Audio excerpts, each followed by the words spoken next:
Monpós.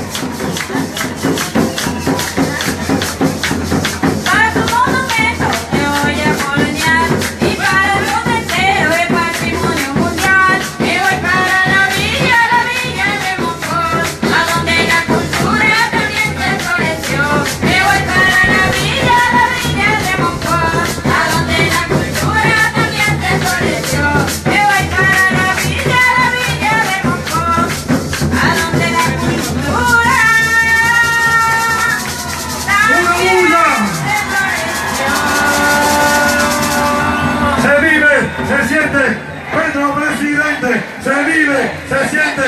Petro presidente, se vive, se siente. Petro presidente, se vive, se siente. Chino, ahí está. Aquí está tu pueblo, Petro. Gustavo Petro presidente, aquí está tu pueblo que te aclama y que quiere ese cambio maravilloso que solo usted en la presidencia puede hacer por nosotros, por este pueblo sufrido de Monpós, por este pueblo sufrido de Santana, de Sicungo, de San Sebastián, de todos esos municipios, corregimientos que han llegado hoy a recibirlo, a escuchar su planteamiento, porque sabemos que Colombia humana es esta misma que vivimos en toda Colombia. Hoy se vive aquí y así se ha vivido en todos los sitios donde ha llegado Petro.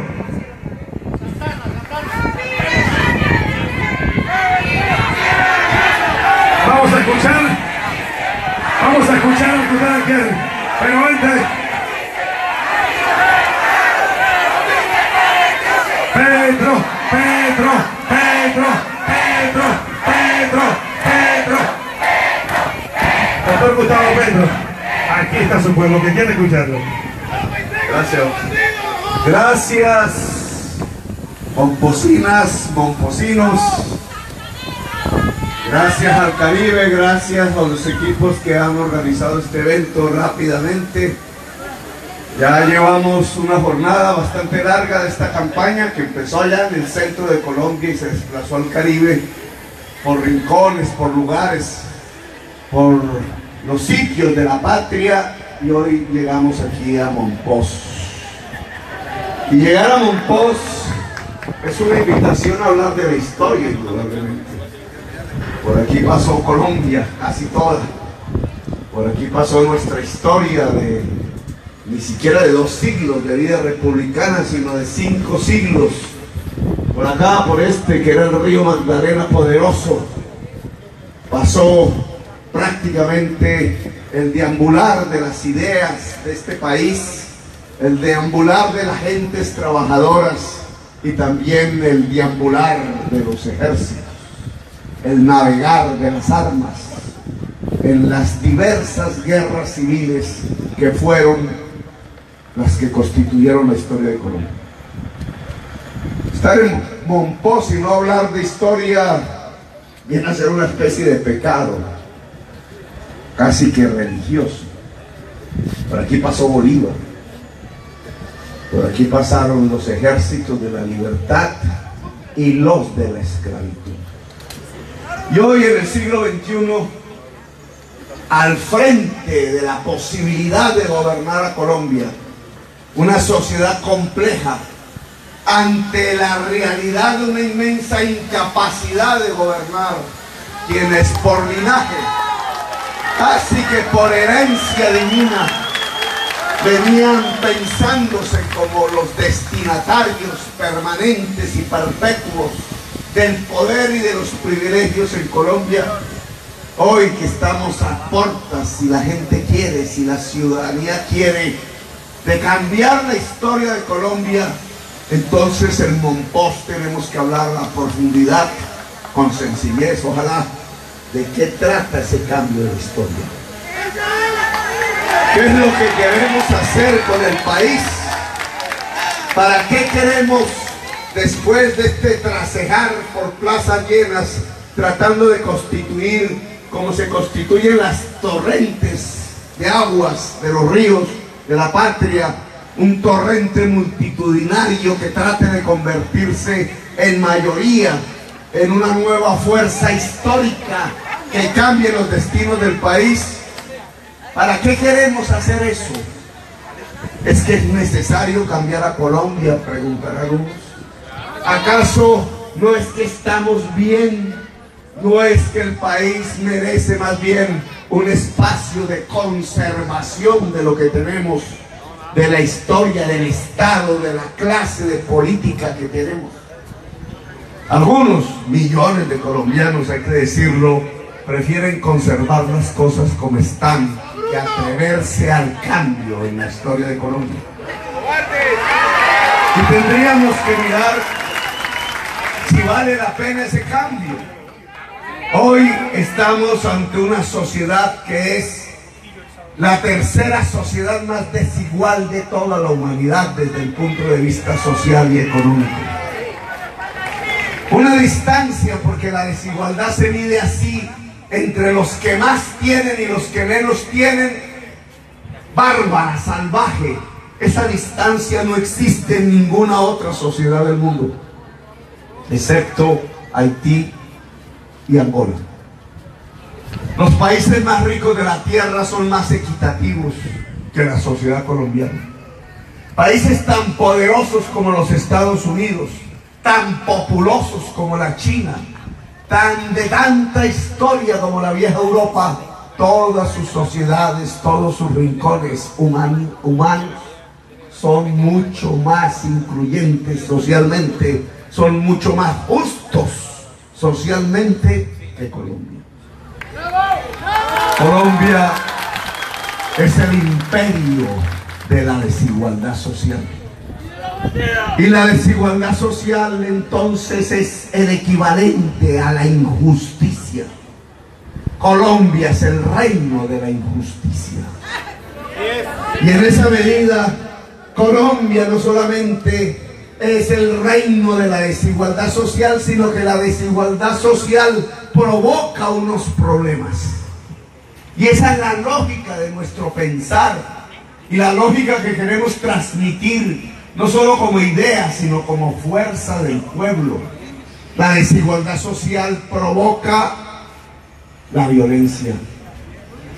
Todas las formas de violencia, tanto las políticas que llamaban antes de la guerra y de la confrontación armada, como las sociales, las difusas, las que se esconden en las esquinas, en la oscuridad, las que se visten de delincuencia urbana o de delincuencia rural, las que les llaman ahora la inseguridad, todo ese tipo de violencias que crecen en la Colombia de hoy tienen un origen en la desigualdad. Claro, si Colombia es una de las sociedades más desiguales del mundo, entonces también es una de las sociedades más violentas del mundo. El narcotráfico, quizás por esta misma agua en las noches, lanchas silenciosas, por las trochas en los humedales que llamamos aquí ciénagas, en los esteros ya al lado del mar, se van construyendo una serie de rutas a punta de sangre y fuego, controladas militarmente, no por el Estado, sino por otro tipo de fuerzas armadas, las fuerzas armadas del narcotráfico, los ejércitos privados de la mafia. Van creciendo, quizás por aquí los vimos, o en otros lugares, o en tantas rutas. Ahora llegan masivamente sobre el Océano Pacífico las rutas del polvo blanco de la cocaína, cuyo precio por la prohibición en los Estados Unidos es tan alto que llegó a anegar la sociedad colombiana no solamente de dólares en cantidades nunca antes vistas, sino de sangre, de destrucción mortal, de eliminación vital, de no solamente de los cuerpos, sino de las almas en la sociedad colombiana. Luis Carlos Galán, alguna vez a punto de ser asesinado en la plaza de Soacha, por donde arrancó esta campaña de la primera vuelta presidencial, que esperamos sea la única,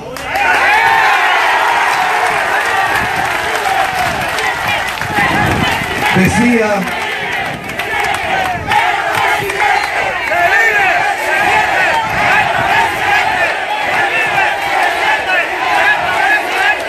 Decía Luis Carlos Galán, el país se los va a tomar la mafia.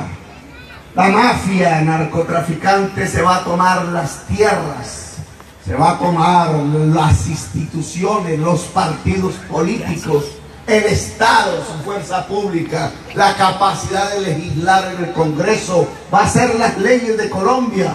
Estamos a punto, decía Gaitán Galán, de subordinar la sociedad colombiana ante la mafia. Y a Galán lo mataron. Y efectivamente, quienes asesinaron a Galán, las mafias, gobernaron después a Colombia.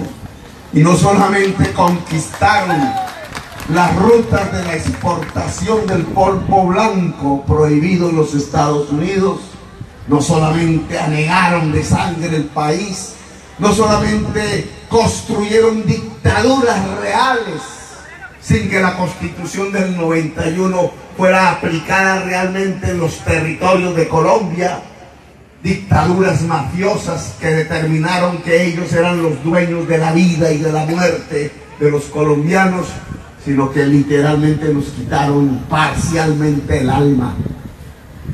¿Cuántos millones de colombianos hoy no creen que es Pablo Escobar el héroe?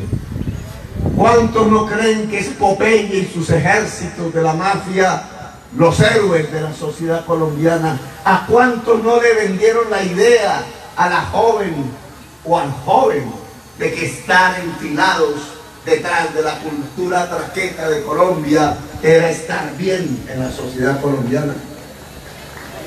¿Cuántas veces no humillamos al maestro que daba clases en la escuela porque preferíamos el traqueto de las cadenas de oro en los bares y en las esquinas de los pueblos?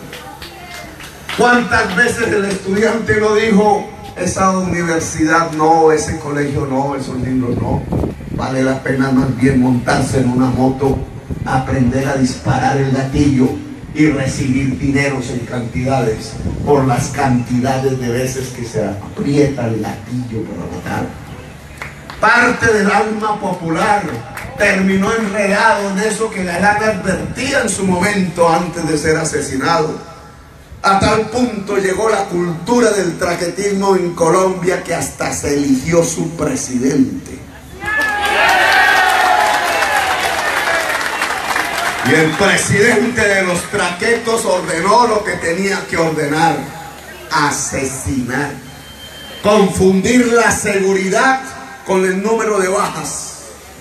A tal punto llegó esa confusión de pensar que la seguridad de una sociedad se mide, como decían antiguamente los violentos de los liberales y los conservadores, en orejas cortadas, que pasamos a contar manos cortadas, que pasamos a construir un esquema de ascenso militar y policial y de premios dentro de los funcionarios públicos por el número de muertos que se podrían traer.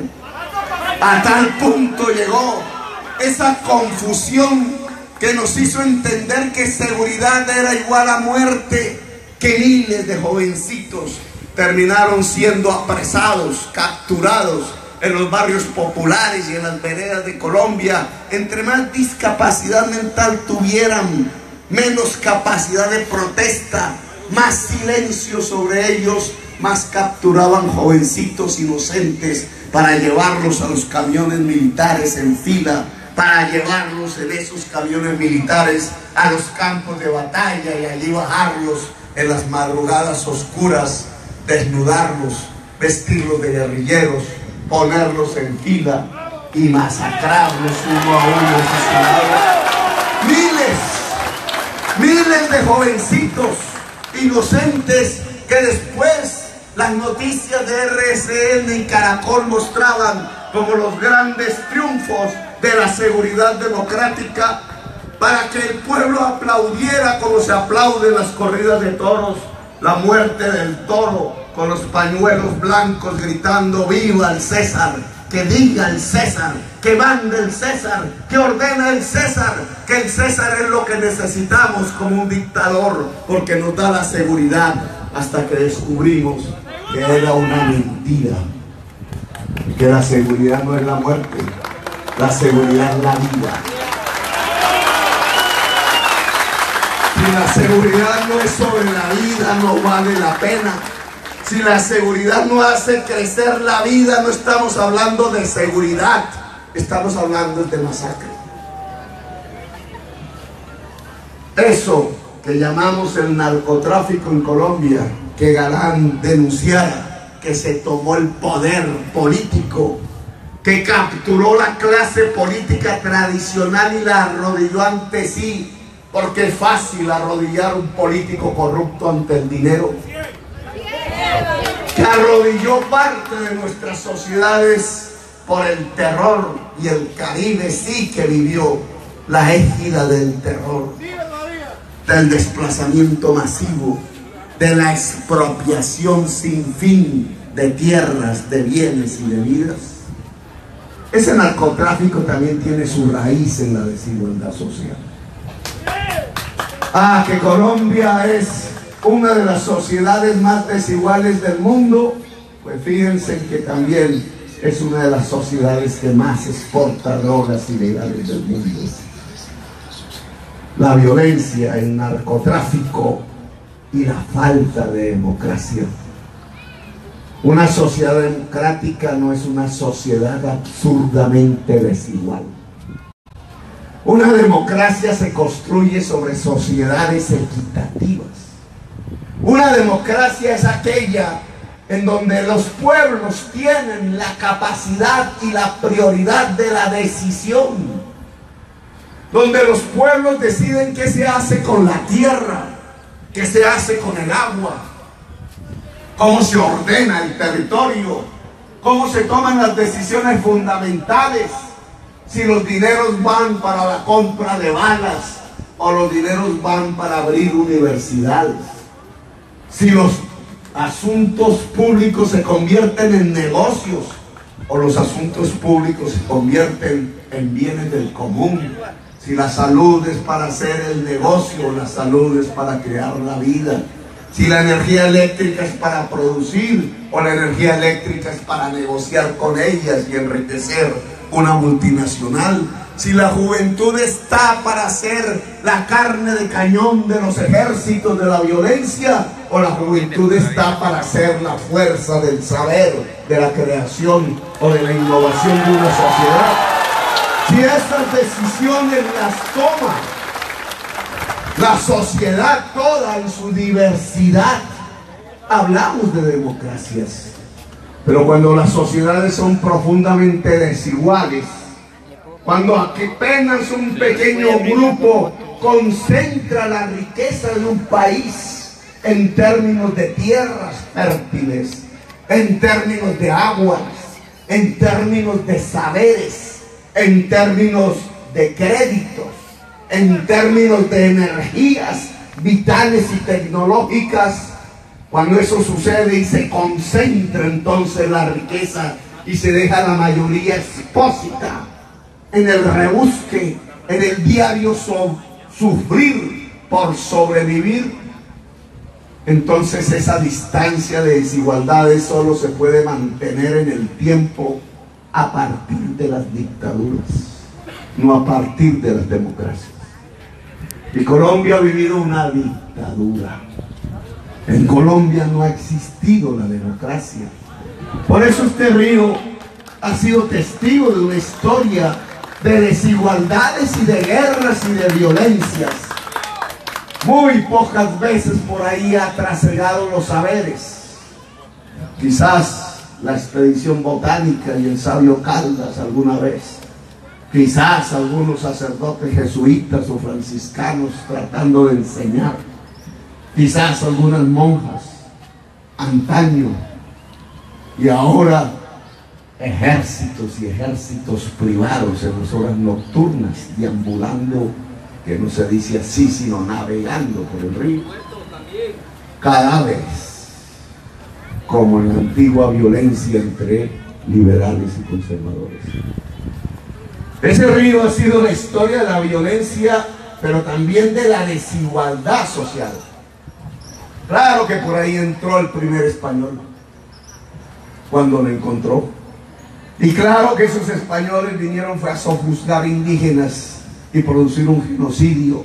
Y claro que esos españoles no traían realmente el arte, ni lo más avanzado de la humanidad en ese siglo XVI. Traían el feudalismo, lo más atrasado del siglo XVI.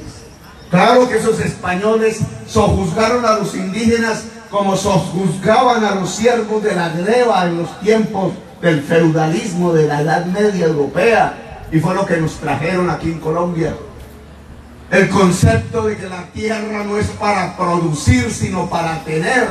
El Señor de la tierra es el Señor de las vidas, de las almas, de los muertos. El Señor de la tierra es el Señor de los ejércitos. El Señor de la tierra es el Señor del poder, con tanto poder que hasta tiene el derecho de pernada, decían ellos, de acostarse con las hijas del campesino vírgenes, porque tenían ese privilegio, según ellos, por orden divina. El poder de la tierra implicaba entonces la concentración de la tierra. Y por ahí entraron ese tipo de ideas en ese río y construyeron entonces el despojo de la tierra en Colombia. Y no fueron simplemente los españoles de hace 5 siglos. Con el narcotráfico sí que hubo un despojo de la tierra en Colombia. Hoy 11.000 colombianos son los dueños del 80% de la tierra de Colombia. Y 15 millones de campesinos se quedan con el resto. He ahí la desigualdad social. Por lo menos en el mundo rural. Y claro, uno podría decir, si esas 11.000 personas cultivan las tierras, entonces esos 15 millones de campesinos, a través de su población activa laboralmente, se contratan como jornaleros, quizás habría una oportunidad económica. Pero ni eso, porque en esas tierras no se cultiva hoy ni una planta de yuca, ni una planta de ñame, ni una mata de plátano. A veces 4 o 5 vacas para excusar la tenencia de la tierra, como los señores feudales excusaban las posesiones inmensas de su tierra por el designio divino, decían ellos. Por ahí pasó también la esclavitud como un origen de la desigualdad social en Colombia. Los esclavistas, los miles de esclavos que traían a la fuerza de pueblos libres negros del África, que capturaban como capturan a los animales. El salvajismo de hacerlos atravesar el océano y traerlos aquí simplemente para que trabajaran a la fuerza. Las sangres indígenas, las sangres negras, se fueron mezclando en nuestras sangres como se mezclan los ríos. Pero en cambio no se mezcló la riqueza. Los descendientes de los indígenas, los descendientes de los negros y de las negras, los descendientes de los excluidos, seguimos siendo los excluidos hoy de Colombia.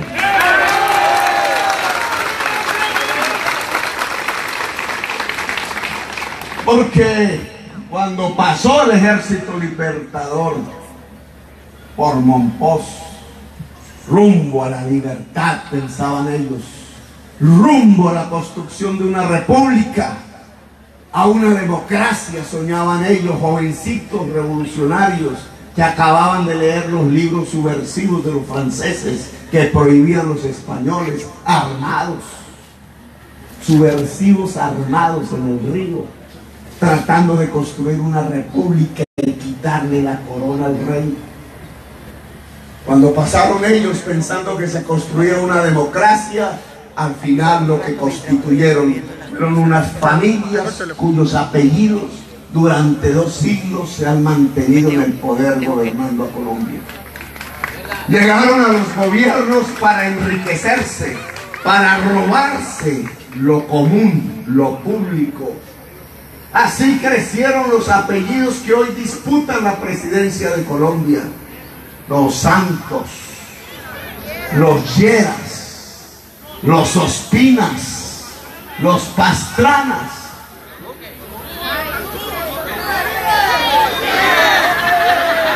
Ahora hablamos de Uribe, porque Uribe es de la clase emergente. Duque es de la casa Pastrana. Su padre se crió gracias a la clase, al clan de los Pastrana. Y luego Santos lo apoyó toda su vida para que pudiera estudiar en Harvard, pero no estudió en Harvard.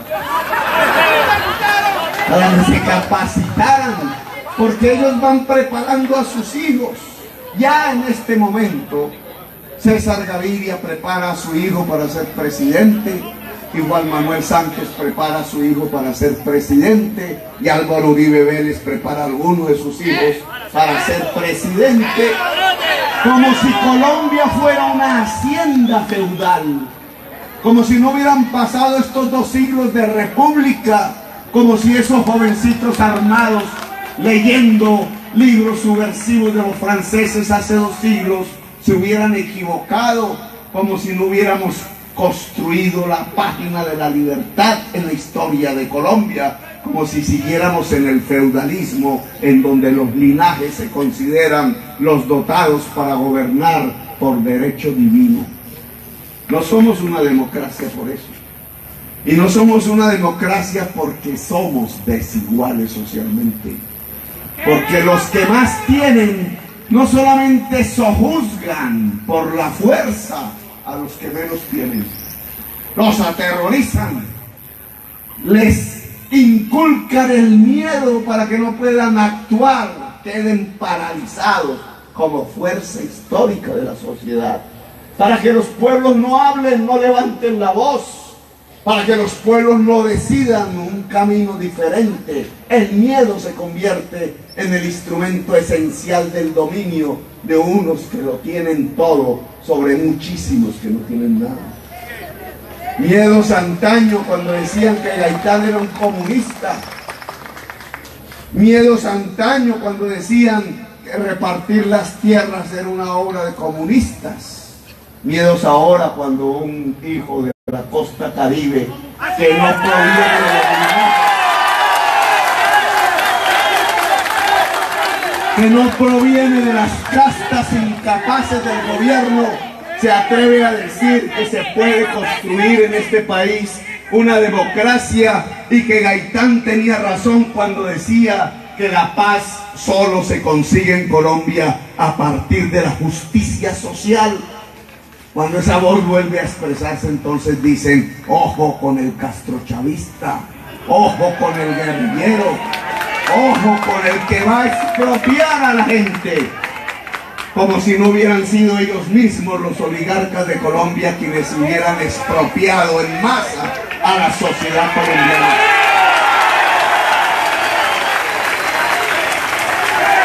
Claro que la desigualdad social, claro que la desigualdad social tiene una historia, y esa historia pasó por este río Magdalena y pasó por Monpós. Pasaron también las dignidades y las libertades, pasaron las ideas, ecos antiguos aún hoy se escuchan en el alma de los pueblos de Colombia. Claro que no quedaron olvidados esos ecos y voces antiguas que, como una especie de carrera de postas al estilo de los griegos en las Olimpiadas, hacía que alguien corriera con un testimonio y antes de caer bajo las balas o el machete a homicida lo pudiera entregar a otro que salía corriendo. Y ese, antes de que cayera ante las balas homicidas, alcanzaba a entregárselo a otro o a otra. Y así una historia de Colombia también ha sido una historia de resistencias, de ideas que se mantienen, de recuerdos que no se olvidan. La violencia no pudo acallar las voces de las ideas en Colombia. Ideas como las de Rafael Uribe Uribe, el único senador liberal en el Congreso de Colombia, que se levantó en armas contra el único presidente costeño en el siglo, a finales del siglo XIX. Desde entonces el Caribe no ha vuelto a tener un presidente. Rafael Núñez.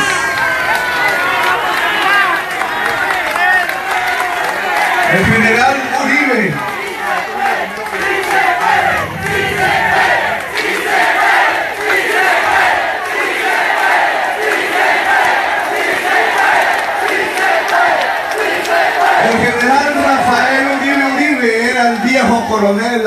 Eterno Buendía de Gabriel García Márquez.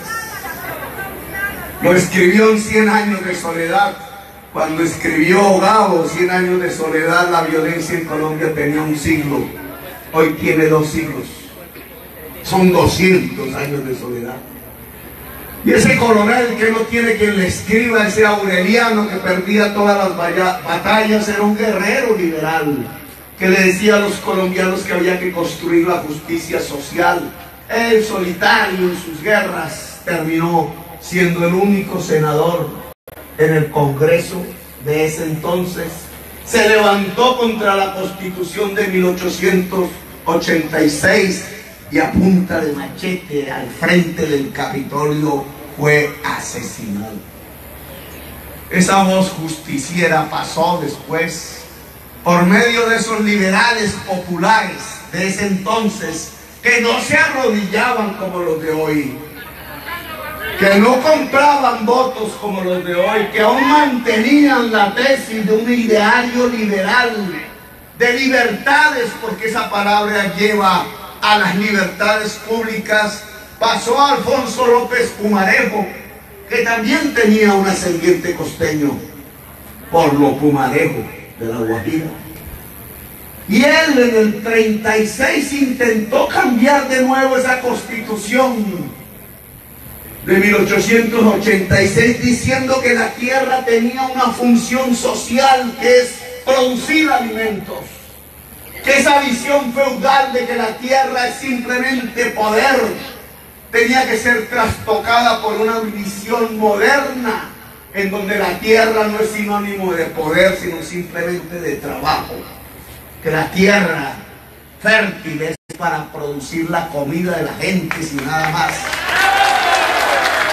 Le llamó la ley de tierras, la ley 200, y propuso una alianza entre empresarios y obreros en una incipiente industria colombiana, cuando los sindicatos ya organizaban en estos puertos del río Magdalena lo que se llamaría la resistencia de la clase obrera que nacía en Colombia. Obreros con ideas que le aceptaron a López Michelsen la tesis de que podía haber una alianza con el mundo empresarial para construir la industrialización de Colombia. Y que como cualquier sociedad moderna, la industrialización no se podía construir sino sobre la base de modernizar las tierras del agro y de extender los saberes en la educación pública. Y estas tesis de una alianza entre obreros y empresarios, de industrializar a Colombia, de modernizar el campo, de extender la educación pública, fueron consideradas subversivas, dignas del miedo del pueblo, y un general cogió un kepis y se lo puso al presidente Alfonso López Michelsen en su escritorio y le dijo: o se va o se va. Y se fue. Y el testimonio de López pasó a Gaitán, y Gaitán recogió la bandera y vino aquí de jovencito hacia la costa Caribe a mirar lo que había pasado con los obreros de las bananeras, e hizo su primer debate en el Congreso de la República sobre una masacre en el Caribe colombiano, la matanza de las bananeras. Cuando nosotros hicimos los debates en el Congreso de la República sobre otras matanzas también en el Caribe colombiano, ya no solo en las bananeras, sino en casi todos los municipios del Caribe, por parte del paramilitarismo ligado a la clase política mafiosa local, ligada a su vez con los altos gobiernos y poderes del Estado, estábamos en cierta forma repitiendo ese eco histórico, esas voces antiguas.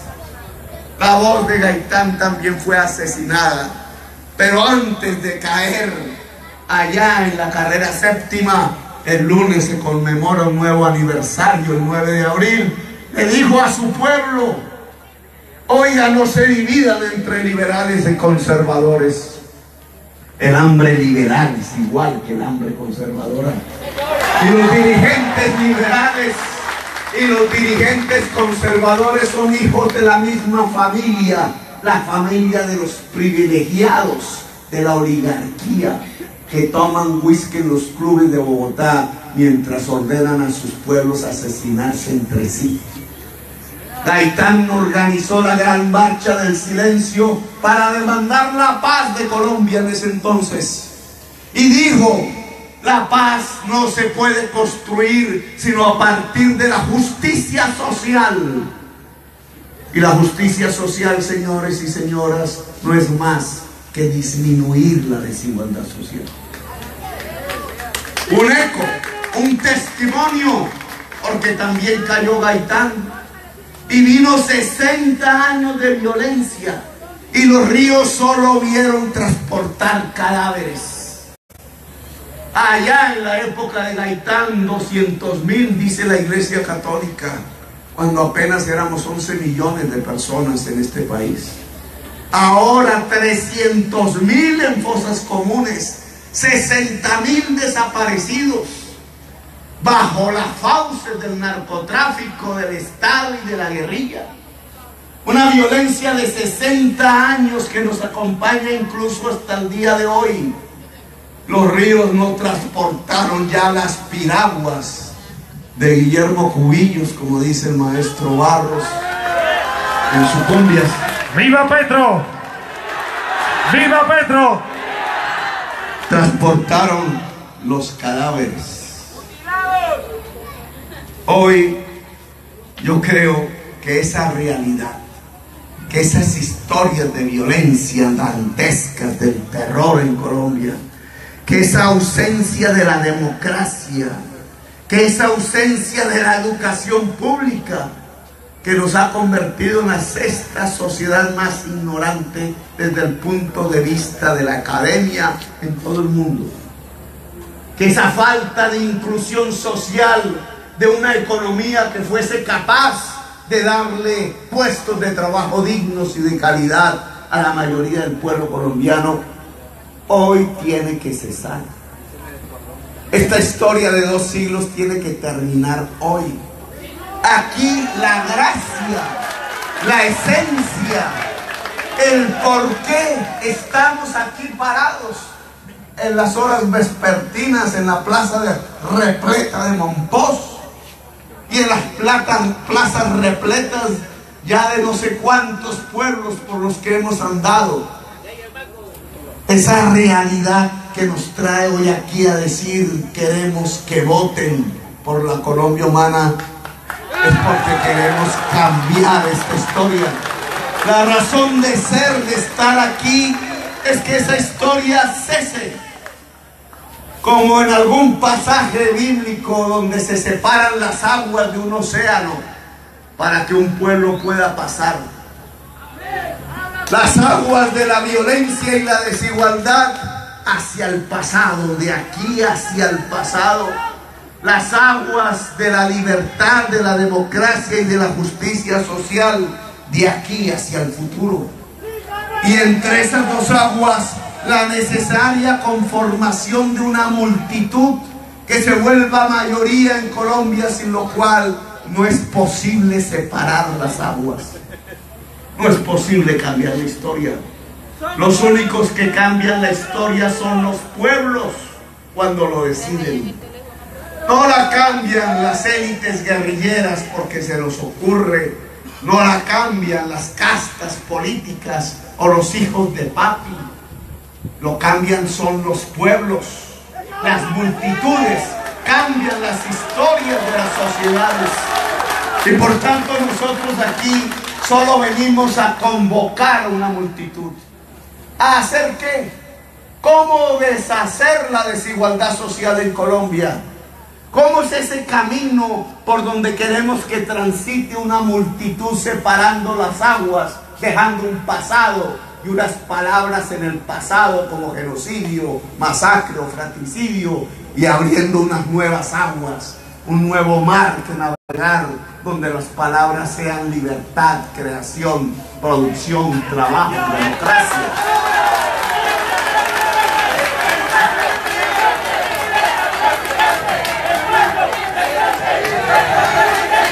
Se vive, se siente. Petro presidente. ¿Cómo se hace ese camino? ¿Cómo se construye ese camino? Si lo que hicieron, y voy a repetir las palabras de Gaitán porque el lunes se conmemora su asesinato, si lo que hizo la oligarquía colombiana fue expropiar a la sociedad de las condiciones que le permitían enriquecerse, y por eso la historia de Colombia se empobrece, es una historia de empobrecimiento de su sociedad. De ahí la desigualdad social, de ahí la injusticia. Si lo que hicieron fue una expropiación de las condiciones del trabajo, que es la base de la riqueza. ¿Cuáles son esas condiciones? ¿Por qué la riqueza no es como ganarse un baloto? No es encontrarse un pozo de petróleo. Miren a Venezuela, es nuestro espejo. ¿Se creían ricos los venezolanos? Claro que sí. No salieron millones de colombianos para allá en un éxodo del cual no hubo registro porque se silenció en la historia de Colombia. Hay 4 millones de colombianos allá que creyeron que se podía uno volver rico simplemente encontrando el petróleo. Cuando los precios suben, se toma whisky. Cuando los precios bajan, se pasa hambre. Y se pasa hambre porque el petróleo, como un modelo de la economía extractivista, le dicen los teóricos, no es riqueza, señores y señoras. Es como el baloto. Simplemente es una ilusión. Al exportarse a chorros, produce una entrada a chorros de dólares, como la produjo la cocaína en Colombia. Y esa entrada a chorros del dinero fácil no solamente hace matar a la gente por repartirse el dinero fácil, sino que adicionalmente hace que se revalúe el peso, se abaraten las importaciones. Toda economía a la que le entra un chorro de dólares de dinero fácil por exportar simplemente un recurso no trabajado, termina destruyendo los recursos trabajados, termina destruyendo su agricultura, su industria. Todo sale barato si se importa.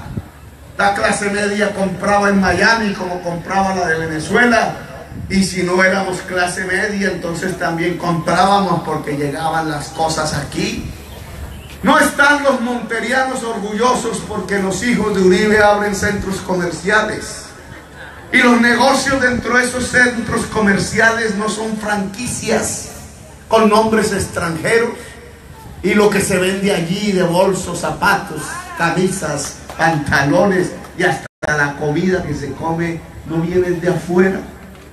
Y creíamos nosotros que eso era enriquecernos, cuando lo que se nos iba destruyendo era nuestra propia agricultura, nuestra propia industria. Nos íbamos quedando sin puestos de trabajo. Los pueblos costeños se llenaron de mototaxismo, de juventudes que buscan escaparse porque no hay nada que hacer sino el billar o el casino, de muchachas que también buscan escaparse porque lo único que podrían encontrar es el embarazo adolescente y una mayor pobreza, o los ejércitos privados de la violencia. Nos quedamos como una sociedad mirando cómo se destruía nuestra producción mientras entraban los chorros fáciles del dinero.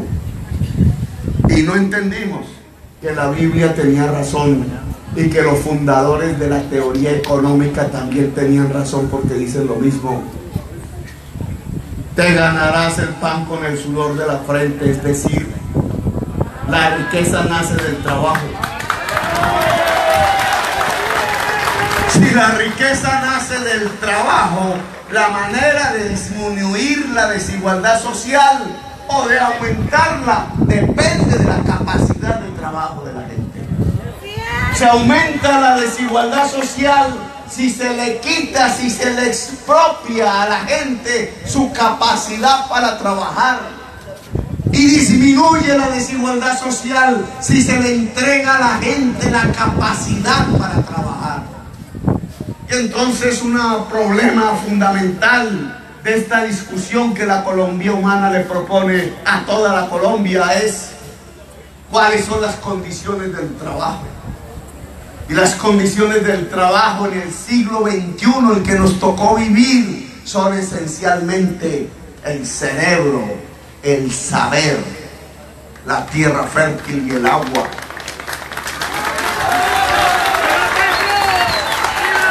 El capital, que llamamos aquí el plante o el crédito, y las energías.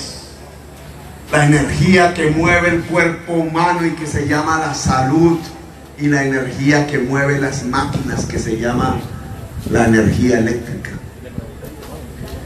Y entonces, si hubo aquí una enorme desigualdad, no fue más sino porque una oligarquía expropió a la sociedad colombiana de esas condiciones del trabajo.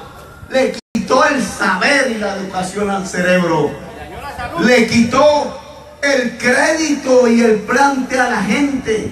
Le quitó las tierras y el agua y les quitó las energías, tanto las eléctricas como las del estómago, las de la salud, las del cuerpo.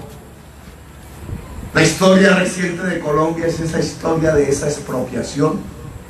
¿Cómo le quitó la educación a la gente?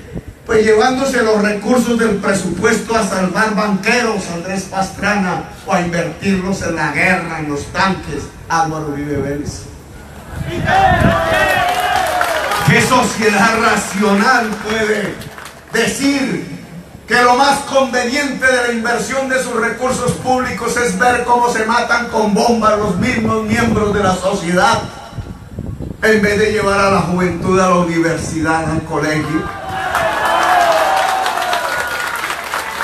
Gastar en fusiles en vez de libros fue la teoría ingeniosa e incapaz de Álvaro Uribe Vélez ante la sociedad colombiana.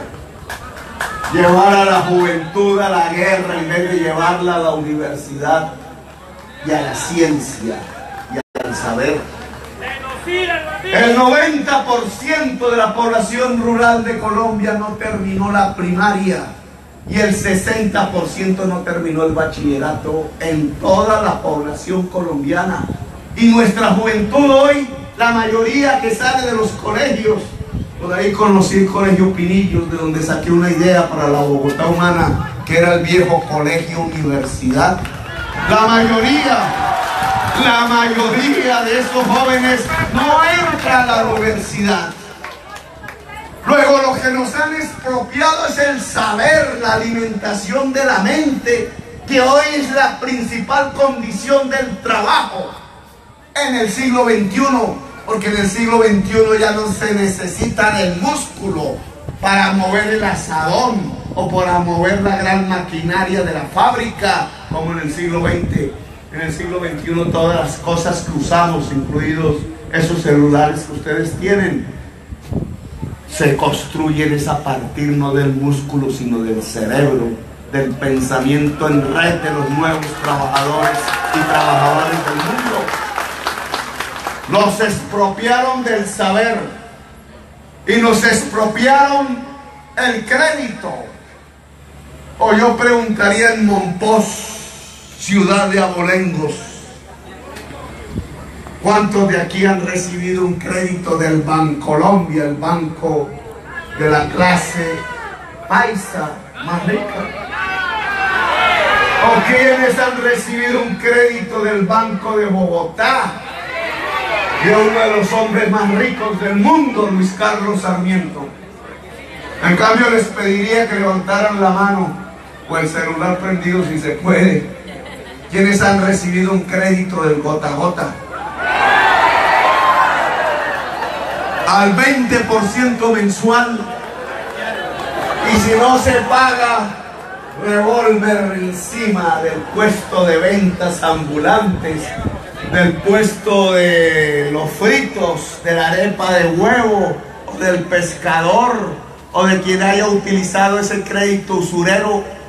La mayor parte del pueblo colombiano no tiene acceso al crédito de la banca privada y tiene que someterse al crédito de la mafia a riesgo de morir bajo una tasa de interés usurera que se comporta como un vampiro chupando la energía de la iniciativa privada de nuestro pueblo.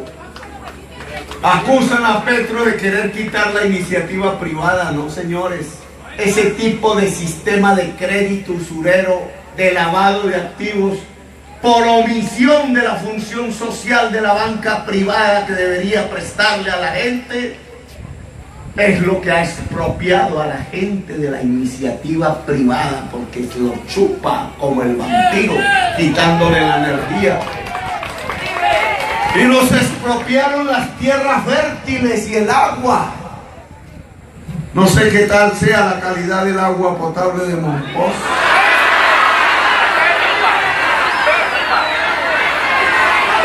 Casi en todo el Caribe colombiano, cuando uno habla de la calidad del agua potable, hay la misma respuesta. En muchos lugares, acueductos privatizados nos expropiaron el agua. Esta mañana en el foro del Heraldo mostrábamos la estadística de la mortalidad infantil. 30, 40, entre 30 y 40 bebés menores de un año mueren de cada 1000 nacidos vivos en el Caribe.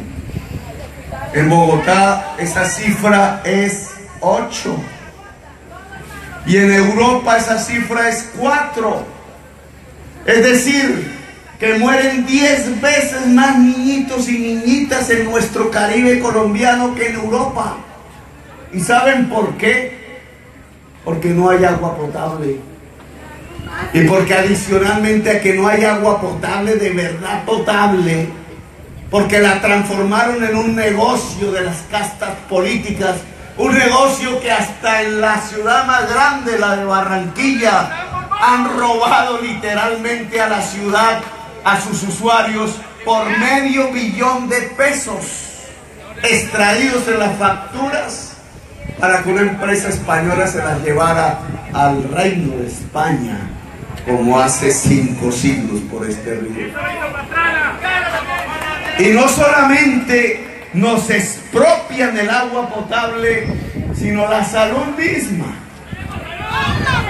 ¿O qué es el negocio de las EPS? ¿O por qué la gente muere y en un 80% esas muertes podrían ser evitables? ¿O por qué se cierran los hospitales públicos e incluso privados? Porque hicieron de los recursos de la salud no un instrumento para generar las energías vitales en la gente, derrotando la enfermedad hasta donde es posible, sino porque hicieron un negocio particular, unos negocitos para llevarse esos recursos públicos al bolsillo. Nos expropiaron la salud, el agua potable y las tierras fértiles. Vayamos de aquí hacia el banco, como vámonos de aquí hacia Magangué, pasemos por Sincelejo y por Montería y hasta llegar a la zona bananera de Urabá no encontramos producción en la tierra. Unos cuantos guetos de palma africana. El resto son latifundios improductivos sobre tierras fértiles. Todo el agua de Colombia prácticamente a través del río Magdalena y el río Cauca llega al Caribe. Tenemos el agua de Colombia aquí y eso genera tierras fértiles indudablemente. La mayor cantidad de las tierras fértiles de Colombia están en el Caribe colombiano. Agua y tierras fértiles y el mar al lado. Cualquiera que tenga esas 3 condiciones como las tuvieron los gringos en los Estados Unidos, grandes ríos, grandes cantidades de tierra fértil y el mar, y así la tuvieron los europeos, grandes cantidades de tierra fértil, grandes ríos y el mar, y así lo tuvieron los chinos, grandes cantidades de tierra fértil, grandes ríos y el mar. Todos ellos se desarrollaron y al Caribe lo condenaron a la pobreza. ¿Y saben cómo? Robándose las tierras fértiles y el agua. Pregunten por los dueños de esas tierras fértiles para ver quiénes son. Uribe tiene bastantes. Uribe es un latifundista improductivo y es el vocero político de todo el latifundismo improductivo de Colombia. Colombia tiene 10 millones de hectáreas fértiles donde no se produce una mata de yuca. Le pertenecen a 11.000 amigos de traquetos en Colombia, los que financiaron la parapolítica y el paramilitarismo. Los amigos de la exportación de la cocaína se quedaron con la tierra fértil en Colombia, y mientras 11.000 tienen toda esa extensión, 15 millones de campesinos tienen que quedarse en el hambre, en el despojo, en el desplazamiento, porque no pueden ni siquiera entrar a ese tipo de latifundio, a hacer lo que saben hacer, que es producir alimentos para los seres humanos. Y nos expropiaron la energía eléctrica, o si no, ¿de quién es esa energía? El Caribe paga la energía más cara de Colombia a Electricaribe. Ustedes sabían que el presidente Uribe fue el representante del Banco Santander en la junta directiva para toda América Latina antes de ser el presidente Uribe. Y que lo primero que hizo cuando llegó a Colombia y ganó la presidencia fue cambiar las fórmulas para la distribución de la energía eléctrica, elevando las tarifas para que la entonces Unión Fenosa pudiera salvarse de la quiebra, la propietaria de Electricaribe, que la ha salvado el presidente César Gaviria a través de esa fórmula que la salvó Uribe, y que ahora pretenden meterle más billete público para salvar una empresa ineficiente que le cobra a los costeños y a las costeñas excesivamente cara la energía eléctrica. Y así como uno dice, el Caribe tiene las tierras fértiles porque le llega casi toda el agua de Colombia. Tiene el agua, tiene la tierra, tiene el mar, también tiene el sol. De los lugares de América que más sol reciben en el año, y al recibir más sol en más días al año, el Caribe tiene una potencialidad que no han querido dejar liberada. Y es que no necesitamos tomar esa energía eléctrica de Electricaribe, sino que solamente necesitamos transformar los techos por paneles solares y volver energía eléctrica al sol. Un hogar promedio necesita 6 metros cuadrados de paneles solares, que son delgaditos. Y 6 metros cuadrados de paneles solares valen 6 millones de pesos al precio y a la regulación de hoy. 6 millones. Y un hogar puede producir su energía eléctrica sin pagarle un peso a nadie. E indudablemente, si tuviéramos una regulación, y es mi compromiso, y devolvamos, porque entonces, ¿qué es lo que vamos a hacer? Lo que vamos a hacer es que esas condiciones del trabajo que nos expropiaron, el saber, la tierra, el crédito, el agua, la energía vital y la tecnológica, se pueda entregarle a la gente. Lo que nos proponemos es que las condiciones del trabajo sean entregadas a millones de colombianos y colombianas para poder superar la pobreza y la desigualdad social. Lo que nos proponemos es desandar el camino de la historia de Colombia a través de esa expropiación que nos hicieron para devolverle a la gente lo que nos expropiaron. Y para devolver a la gente lo que le expropió la oligarquía, que son las condiciones de poder trabajar y por tanto de poder progresar Entonces tenemos que devolverle la energía eléctrica. Y la forma como hoy encontramos de una devolución de la energía eléctrica para que los hogares del Caribe puedan tenerla a cero costo es el sol. Y es la transformación del techo en un generador de energía eléctrica. Programa de la Colombia Humana. Que además permite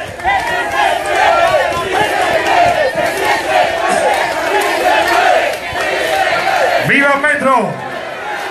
¡Viva Petro! No escucho viva Gustavo Petro. que además permite transformar la casa en una unidad productiva. Porque si la energía eléctrica baja su costo a cero, se puede producir cosas en la casa. Que permite volver más rentables los pequeños negocios familiares de la hotelería y ojalá los momposinos no se los dejen quitar. Que permite que la movilidad en una ciudad se vuelva eléctrica, la moto, el carro, porque la energía que mueve esos vehículos podría ser a cero costo. Y si se vuelve eléctrica la movilidad de una ciudad, entonces su aire es mejor, su vivir es mejor. Que permite entonces que la gente en su propio hogar tenga uno de los instrumentos para poder producir en el siglo XXI. Pero eso implica también democratizar otras cosas, no solamente la energía eléctrica. Hay que democratizar la información, las redes, la fibra óptica, la banda ancha. Yo tengo la experiencia de haber puesto en la mitad de la ciudad de Bogotá la fibra óptica. Tenían 2 megas de internet la clase media bogotana en Chapinero, hoy tiene 150 megas. Y eso no sirve solamente para ver el mundial en alta definición por la televisión, que para eso sirve. No sirve solamente para distraerse, sirve para producir.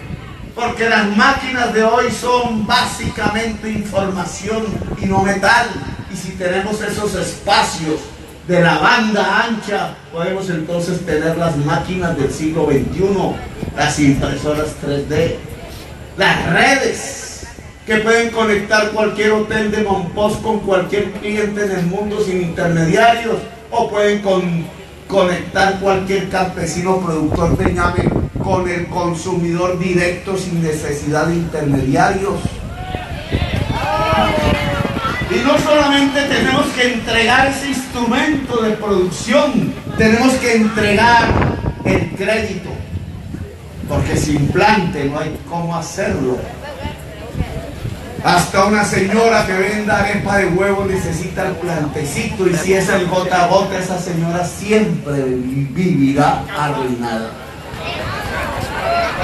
Nuestro propósito es traer la banca pública, la Caja Agraria Vieja, vuelto el Banco Agrario, Industrial y Popular, pero compitiendo con la banca privada por el ahorro de todos los colombianos en las grandes ciudades, para traer ese ahorro en forma de crédito a quien hoy da el gota a gota. Que el gota a gota le da a la economía popular un crédito usurero, pues el Banco Popular del Estado tiene que entregarle ese crédito, pero no al 20% mensual, sino al 2% mensual, como le entregan crédito a los grandes ricos de Colombia de la banca privada. Porque así hay un instrumento para producir, sea la comida en los campos, o sea la industria en las ciudades. Y claro, alguien dirá, ¿y cómo podemos producir la comida en los campos si tenemos el crédito y la energía solar que dice Petro, pero no tenemos la tierra? Pues toca tener la tierra. El gran propósito de la Colombia Humana es que esa tierra hoy improductiva por millones de hectáreas, siendo fértil en manos de unos pocos, pueda ser trasladada a millones de campesinos, de pequeños y medianos industriales del campo para producir alimentos. ¿Y cómo lo haríamos? Porque alguien ya diría por ahí, los va a expropiar Petro. Petro va a expropiar las haciendas de Uribe. No. El señor Uribe me tiene que pagar al Estado de Colombia la tasa más alta de impuesto predial por tener decenas de miles de hectáreas improductivas. ¿Quieren tener esa tierra? Paguen impuestos. ¡Viva Petro! Que nos van a decir, no, pues ya tenemos unas vaquitas, Petro, me va a decir Álvaro Uribe, mira las vaquitas y estos caballos de paso fino. No, señor. En los cultivos se produce en promedio un puesto de trabajo cada 5 hectáreas. Si el señor Uribe tiene 10.000 hectáreas, debería tener 2.000 trabajadores. Y si el señor Uribe no me entrega las facturas de pago de la seguridad social en salud y pensiones de 2.000, entonces las 10.000 hectáreas no son productivas.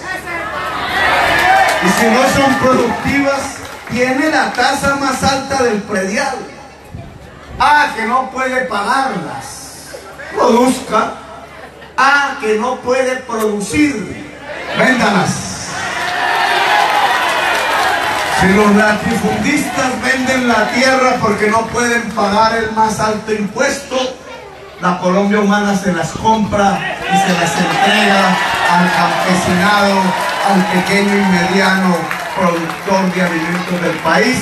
Y ojo, si se le entrega una granja a una familia campesina, la propiedad de esa granja será de la mujer, no del hombre.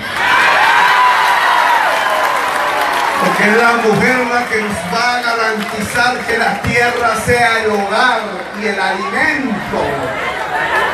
Los hombres no sabemos mucho de eso. Es la mujer la de la alimentación de Colombia.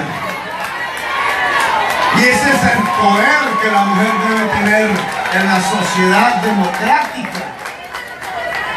Porque si producimos nuestras tierras fértiles, nuestro campesino se transforma en granjero.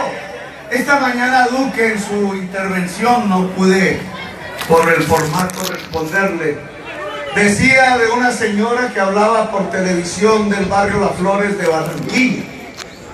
Ella decía, yo cómo puedo vivir con 800.000 pesos. Y entonces preguntaba, ¿quién me va a emplear? Y entonces Duque decía, sí, es que hay que bajarle los impuestos a los capitales precisamente para que puedan emplear a la gente.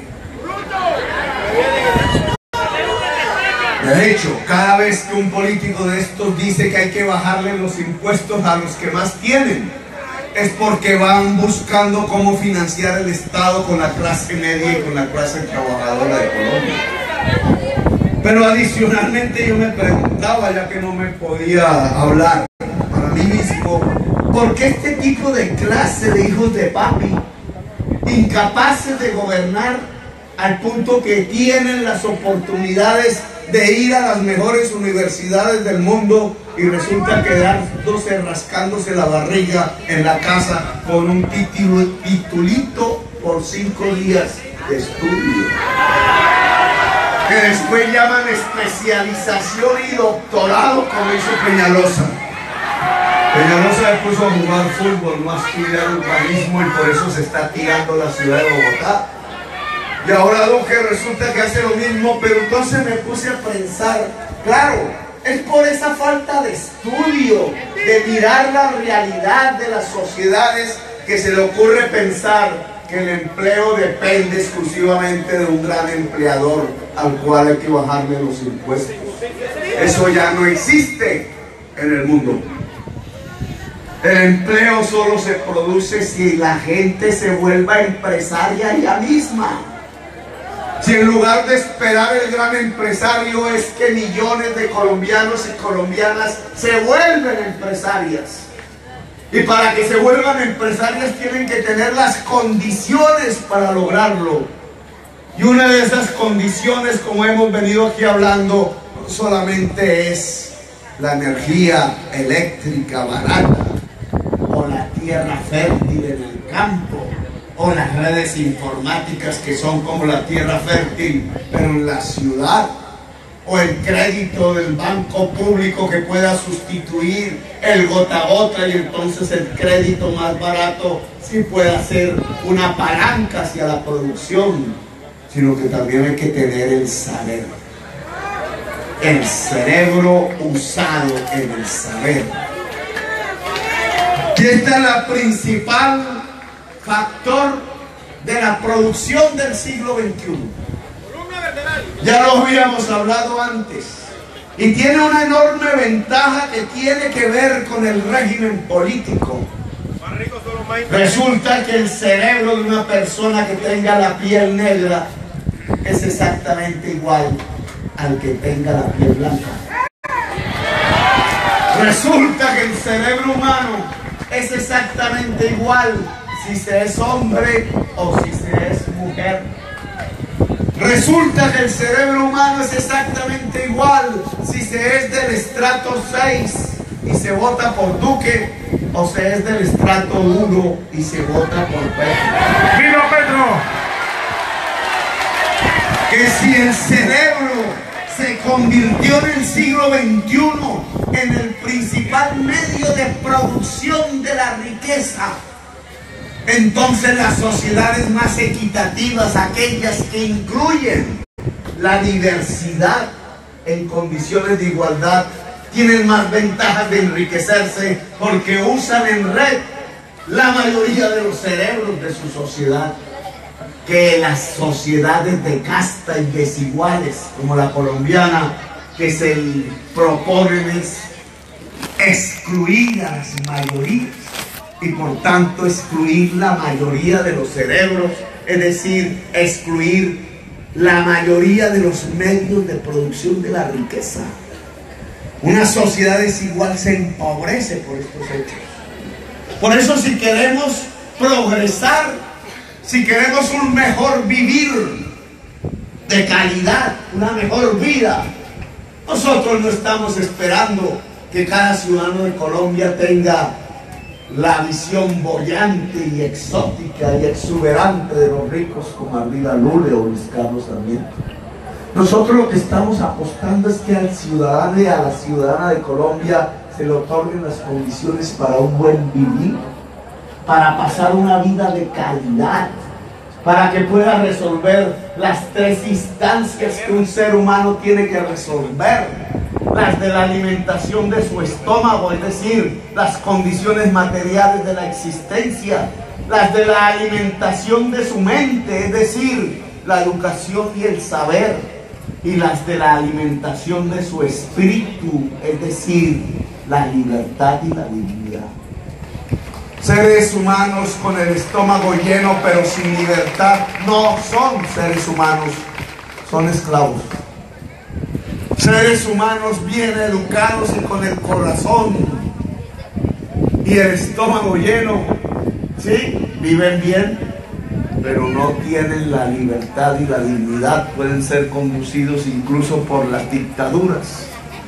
En sociedades equitativas, donde el cerebro humano es la principal medio de producción de la riqueza, se necesita también la libertad y la dignidad. La Colombia humana se compromete a generalizar la educación, la alimentación de la mente en la juventud de Colombia, para que sea la portadora del saber hacia el conjunto de su sociedad. No es una sociedad de la ignorancia a la que nos condenaron la que puede producir la riqueza y la paz de Colombia. Es una sociedad del conocimiento. Y para obtener una sociedad del conocimiento en el mediano plazo, lo primero que tenemos que lograr es que nuestros bebés, la primera infancia, se puedan nutrir, se pueda alimentar, se pueda vacunar, pueda tener el agua potable, pueda tener el afecto y el amor, el arte, pueda tener la atención integral en todo el territorio nacional, porque así como vamos a cuidar esa primera infancia, así será la sociedad colombiana en 20 o 30 años.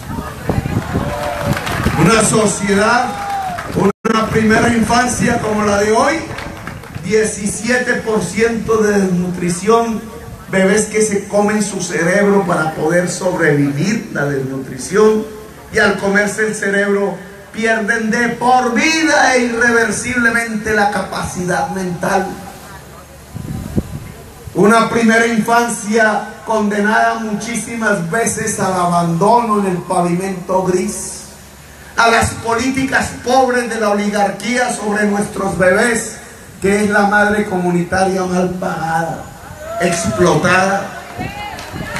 No, nosotros tenemos que montar un sistema profesional, y para ello la madre comunitaria se tiene que convertir en primer lugar en empleada del Estado con todas las prestaciones, y educada, y al lado de ella miles y miles de trabajadoras del cuidado profesional de la niñez, que le pueda ayudar a la familia a que nuestra primera infancia no tenga un solo caso de desnutrición, que se pueda educar en el amor y en el saber, porque así será entonces la sociedad colombiana en 20 años. Y una juventud que pueda entrar a la universidad, para que la juventud caribeña y momposina pueda entrar a la universidad hoy. La universidad tiene que ser gratuita y tiene que estar aquí.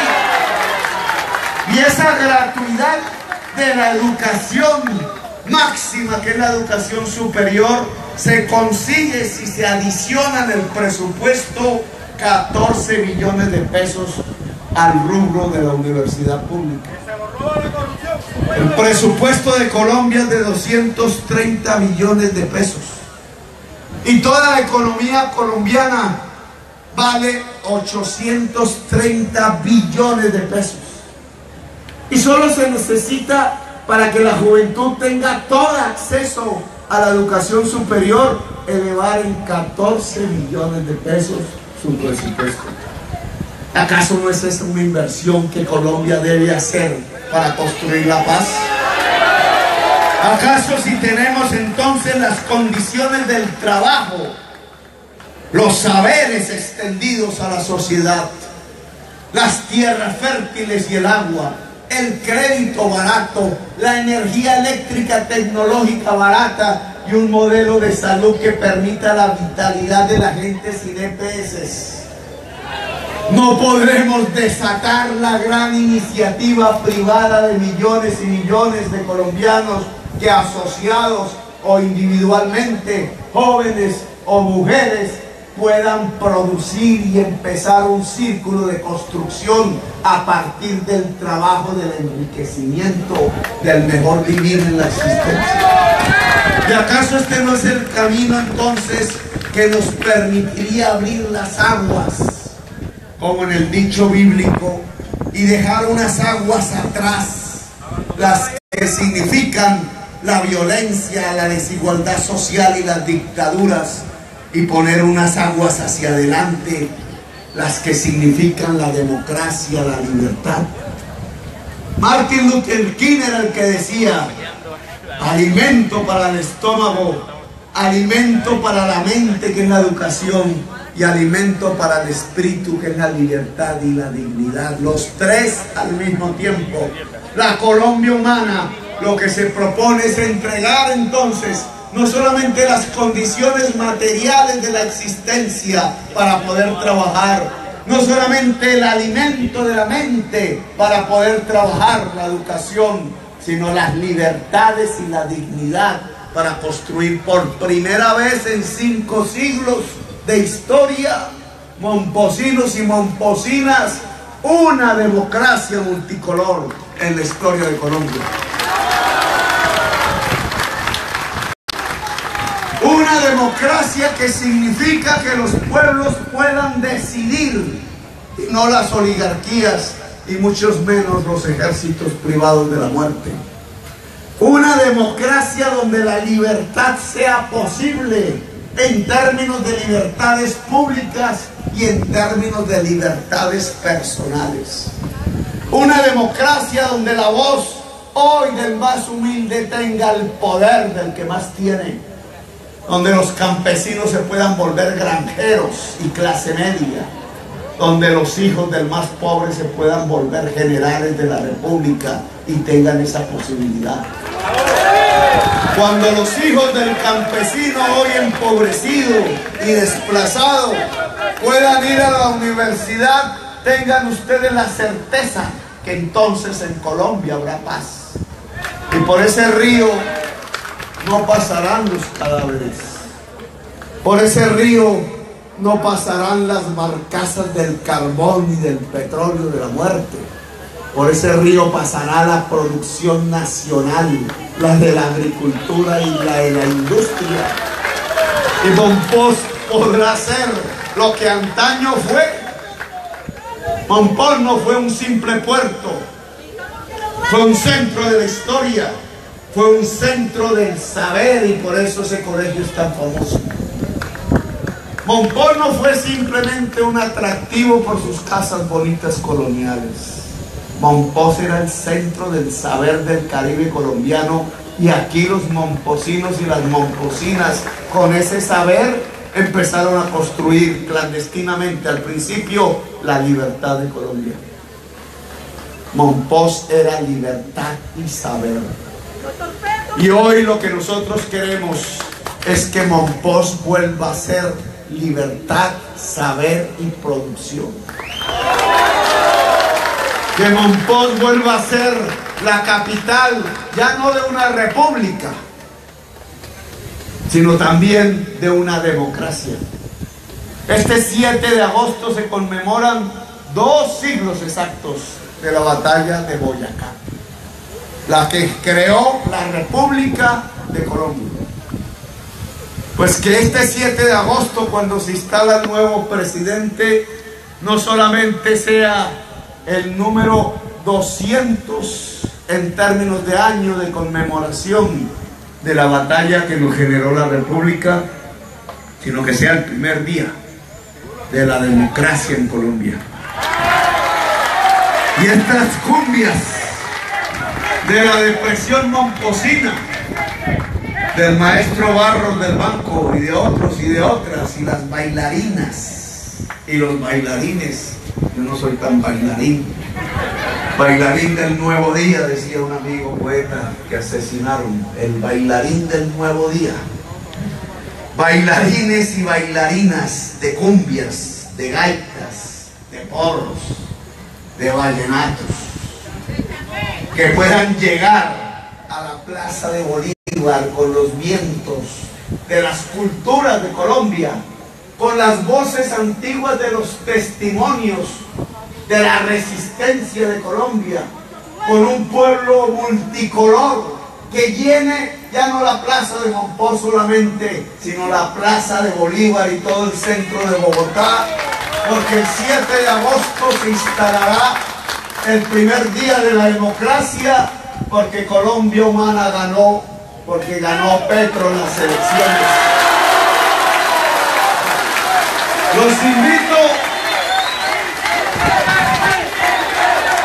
invito a seducir con el amor, con la razón, hasta el último uribista de Mompox, para que vote por la Colombia Humana. Hasta el suegro del hijo de Uribe tiene un lugar aquí. Todas las familias de linajes, todas las familias trabajadoras, todas las familias colombianas de la región tienen un papel que cumplir en la construcción de la Colombia Humana.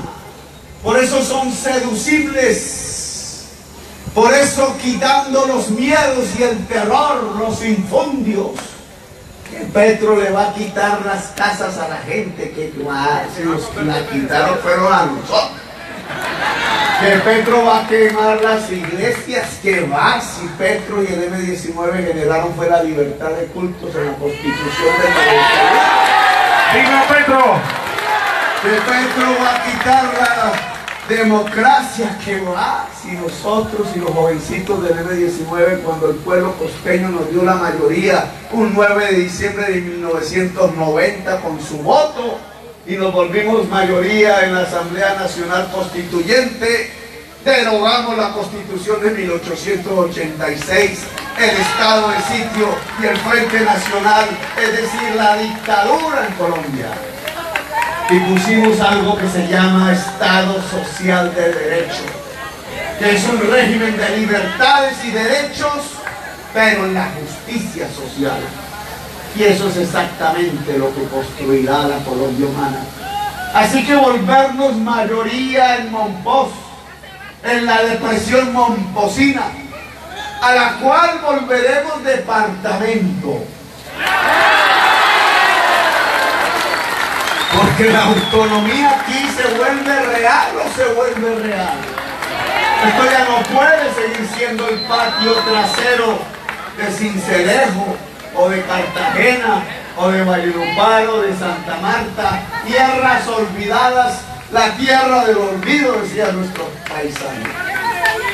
No, aquí hay que tener autonomía y capacidad de decisión sobre el territorio, y eso implica una autonomía regional, y la Colombia humana se compromete con toda la depresión momposina, con las ciudades y los pueblos del río, a construir el departamento del río y generar esa autonomía.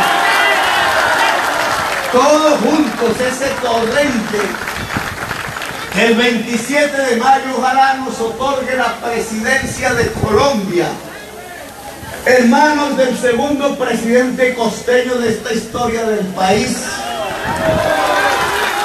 pero que a diferencia de Núñez y su constitución del 86, hará las reformas constitucionales que generen la libertad y la democracia en Colombia. La era de la paz, las cumbias, los momposinos, las momposinas, el Caribe todo está invitado a construir el primer día de fiesta y el último, ojalá nunca, de la democracia en Colombia, la Colombia humana. ¡Viva Monpós humano! ¡Viva el departamento del río humano! ¡Viva la Colombia humana! Me llamo Gustavo Petro y quiero ser su presidente. ¡Viva Petro! ¡Viva Petro! Gracias, gracias. ¡Viva Gustavo Petro!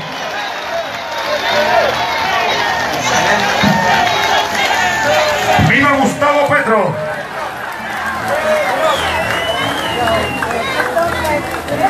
Estamos invitando a todos los jóvenes mañana a las 6 de la tarde a crear ese gran comité.